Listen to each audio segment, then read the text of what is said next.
రోడ్లు ప్రైవేట్ పరం చేసి రాష్ట్ర రోడ్లని అక్కడ టోల్ గేట్లు పెట్టి తద్వారా ఆ వాహనాల దగ్గర నుంచి వసూలు చేసే డబ్బులతో ఆ రోడ్ల మెయింటెనెన్స్ పెట్టాలి.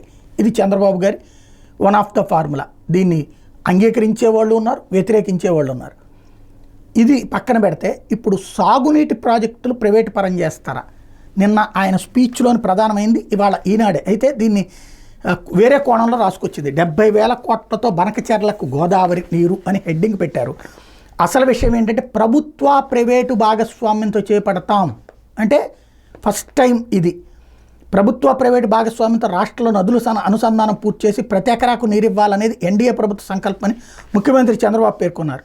70,000 కోట్లతో గోదావరి బనకచెర్ల ప్రాజెక్టు పూర్తి చేస్తే రాయలసీమతో సహా రాష్ట్రమంతా సస్యశ్యామలం అవుతుందన్నారు. అప్పుడు రైతుల ఆదాయం 2-3 ఇంతలు పెరుగుతుందని, అదే తన జీవితాశయమని ఉద్ఘాటించారు. గోదావరి నీటిని పోలవరం కుడి ప్రధాన కాలువ ద్వారా కృష్ణానదికి, అక్కడి నుంచి వైకుంఠపురం బ్యారేజీ ద్వారా బొల్లాపల్లి వద్ద 150 టీఎంసీల నిల్వ సామర్థ్యంతో నిర్మించే జలాశయానికి, బ్యాక్ వాటర్ నాగార్జున సాగర్ జలాశయానికి వెళ్తుంది. అక్కడ నుండి ఉమ్మడి కర్నూలు జిల్లాలోని బనకచెర్లకు చేరుస్తాం. దీంతో రాయలసీమలో ప్రతి ఎకరాకు నీరు అందుతుంది. అయితే దీనికి 70,000 కోట్లు ఖర్చు అవుతుంది. దీనికి ప్రైవేటు వాళ్ళు ఖర్చు పెడితే కేంద్ర రాష్ట్రాలు కొంత భరిస్తాయి. వారు 25 ఏళ్ల వరకు వసూలు చేసుకోవచ్చు. రాష్ట్రానికి ఇది గేమ్ చేంజర్ అవుతుంది. కరువును శాశ్వతంగా నివారించవచ్చు. వీటన్నిటిపైన పవన్ కళ్యాణ్తో కూడా చర్చించాం.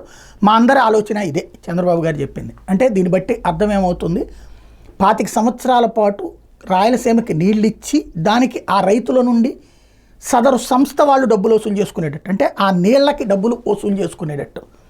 సాధారణంగా రైతాంగం దీనికి అంగీకరిస్తుందా? ఇప్పటికే ఎన్ని నీళ్ళు ఇచ్చినా ఎరువులు, విత్తనాలు, ఆ పైన కూలీలు, మిషనరీ, వీటికి అవుతున్నటువంటి ఖర్చుతో గిట్టుబాటే కావట్లేదు రైతులకి. అట్లాంటిది నీళ్లకి కూడా డబ్బులు వసూలు చేస్తే ఏమవుతుంది? దానికి అంగీకరిస్తారా రైతాంగం? ఇలాంటిది ఫస్ట్ టైం ఈ తరహా. గతంలో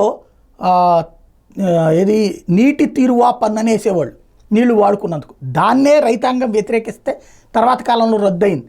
ఇప్పుడు ఏకంగా సాగునీటి ప్రాజెక్టుని ప్రైవేట్కి ఇచ్చి ప్రభుత్వం మళ్ళీ కొంత స్పాన్సర్ చేసి దానికి డబ్బులు రైతుల దగ్గర నుంచి 25 సంవత్సరాల పాటు వసూలు చేసుకోవచ్చు అంటే ఇది సంచలనాత్మకమైనటువంటి ప్రకటనే, తెగించినట్టే.